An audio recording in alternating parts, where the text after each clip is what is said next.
ত্রিপুরা শিশু অধিকার সুরক্ষা কমিশনের উদ্যোগে বাল্যবিবাহ মুক্ত ভারত বিষয়ক বিশেষ সচেতনতামূলক প্রচার অভিযানের সূচনা করা হয়েছে। এই উপলক্ষে আয়োজিত অনুষ্ঠানে বিশেষ অতিথি হিসেবে উপস্থিত ছিলেন ত্রিপুরা মহিলা কমিশনের চেয়ারপারসন ঝর্ণা দেববর্মা। এছাড়াও উপস্থিত ছিলেন শিশু অধিকার সুরক্ষা কমিশনের চেয়ারম্যান জয়ন্তী দেববর্মা সহ অন্যান্য বিশিষ্ট ব্যক্তিরা। পশ্চিম ত্রিপুরা জেলায় বাল্যবিবাহ প্রতিরোধে 3টি বিশেষ প্রচার গাড়ি বিভিন্ন এলাকায় সচেতনতামূলক প্রচার চালাবে। জেলার 3টি সাবডিভিশনের অন্তর্গত মোট 9টি ব্লকের প্রতিটি পঞ্চায়েত এলাকায় বাজার, হাট, জনসমাগম স্থল ও লোকালয়ে গিয়ে বাল্যবিবাহ বিরোধী বার্তা পৌঁছে দেওয়া হবে। প্রথম দিনে একটি প্রচার গাড়ি মোহনপুর ব্লকে, দ্বিতীয়টি বামুটিয়া ব্লকে এবং তৃতীয়টি ডুকলি ব্লকের বিভিন্ন পঞ্চায়েতে সচেতনতা কর্মসূচি পরিচালনা করবে। অভিযানের অংশ হিসেবে লিফলেট ও তথ্যভিত্তিক প্রচার সামগ্রী বিতরণ করা হবে। এর মাধ্যমে বাল্যবিবাহের সামাজিক কুফল, আইনি দিক ও শিশু অধিকার সম্পর্কে সাধারণ মানুষকে সচেতন করার উদ্যোগ নেওয়া হয়েছে।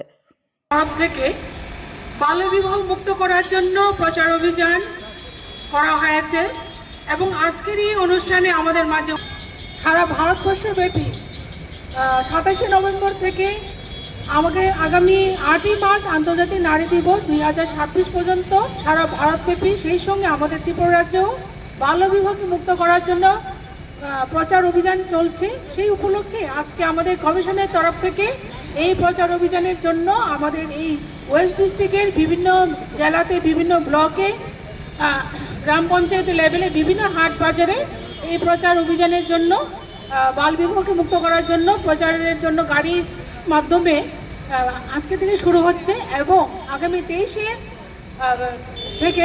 মার্চ থেকে এবং 23শে ফেব্রুয়ারি থেকে বিভিন্ন জায়গাতে পথনাটক প্রদর্শিত হবে। শিশুদের অধিকার এবং বাল্যবিবাহ বিষয়ক বিভিন্ন পথনাটিকা প্রদর্শিত হবে।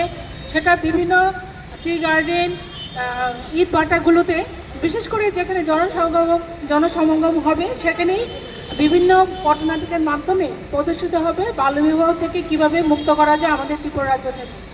সেই উপলক্ষে আমাদের মাননীয় প্রধানমন্ত্রী থেকে আরম্ভ করে আমাদের ত্রিপুরা রাজ্যের মাননীয় মুখ্যমন্ত্রী এবং আমাদের সোশ্যাল ওয়েলফেয়ার ডিপার্টমেন্টের মাননীয় মিনিস্টার শ্রী কিঙ্করাই মহোদয়ের নেতৃত্বে আমরা প্রতিটা জেলাতে, প্রতিটা জায়গায়, ব্লক স্তরেই হোক, পঞ্চায়েত লেভেলে হোক, বিভিন্ন জায়গাতে প্রচার অভিযান করে যাচ্ছি যাতে আমাদের ত্রিপুরা রাজ্য থেকে অচিরেই বাল্যবিবাহকে মুক্ত করা যায়।